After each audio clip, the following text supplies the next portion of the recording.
নমস্কার, সুস্মিতাস কিচেনে সবাইকে স্বাগত। আজকে শেয়ার করছি ভেজ পোলাও বা সবজি পোলাও রেসিপি, যেটা ইনস্ট্যান্ট তৈরি করে নেওয়া যায় আর খেতেও সুস্বাদু হয়।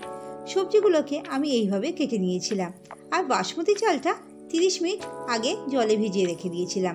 কড়াইয়ের মধ্যে 2 চামচের মতন সাদা তেল বা রিফাইন অয়েল দিয়েছি আর 1 চামচের মতন ঘি দিয়েছি।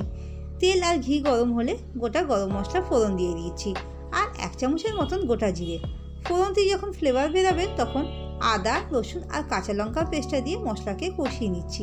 যখন তেল ছেড়ে আসবে তখন এর মধ্যে বেটে রাখা 2টো পেঁয়াজ দিয়ে দিচ্ছি। পেঁয়াজগুলোকে মশলার সাথে বেশ কিছুক্ষণ ধরে কষিয়ে নিচ্ছি। পেঁয়াজটার কালারটা চেঞ্জ হয়ে গেলে কেটে রাখা সব সবজিগুলো দিয়ে দিয়েছি। প্রথমে আলু দিয়েছি, বিনস আর গাজর। চটজলদি বাড়িতে কিছু রান্না করতে ইচ্ছা করলে একবার এই পদ্ধতিতে ভেজ পোলাও বা সবজি পোলাও তৈরি করে দেখতে পারেন। আর কেমন হয়েছে অবশ্যই আমাকে কমেন্ট বক্সে জানাবেন। ভালো লাগলে লাইক আর শেয়ার করতে ভুলবেন না। সবজিগুলো ভাজা হয়ে গেলে সামান্য নুন দিচ্ছি আর কড়াইশুঁটিগুলো দিয়ে দিচ্ছি। কেটে রাখা 2টো টমেটো কুচি দিয়ে দেবো।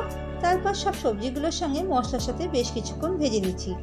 1 মিনিটের মতন ঢাকা দিয়ে রাখবো লো ফ্লেমে। টমেটোটা গলে গেলে এর মধ্যে সেদ্ধ করে রাখা সয়াবিনটা দিয়ে দিচ্ছি। সুবিধার জন্য আগে থেকে সয়াবিনটা জলে সেদ্ধ করে রেখে দিয়েছিলাম। বাড়িতে সয়াবিন না থাকলে না দিলেও হবে। তারপর সব সবজির সাথে সয়াবিনটাকে ভালো করে মিশিয়ে নিয়েছি আর একে একে সব মশলাগুলো দিয়ে দিচ্ছি। হলুদ গুঁড়ো, লঙ্কার গুঁড়ো, জিরের গুঁড়ো, গরম মশলার গুঁড়ো দিয়ে সব মশলার সাথে ভালো করে মিশিয়ে নিয়েছি আর 1/2 চামচের মতন চিনি দিয়েছি আর ধুয়ে রাখা চালগুলো দিয়ে দিয়েছি।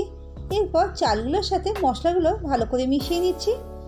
সবগুলোকে ভালো করে মিশিয়ে নেওয়ার পর জলটা দিয়ে দিচ্ছি।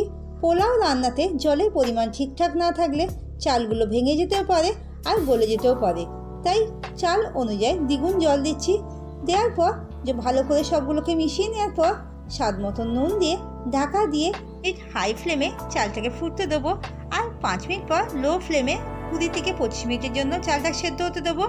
তারপর একবার চেক করে দেখে গ্যাসটা অফ করে দিয়ে 10 মিনিট গ্যাসের মধ্যে স্ট্যান্ডিং টাইমে রেখে দেবো ঢাকা দিয়ে।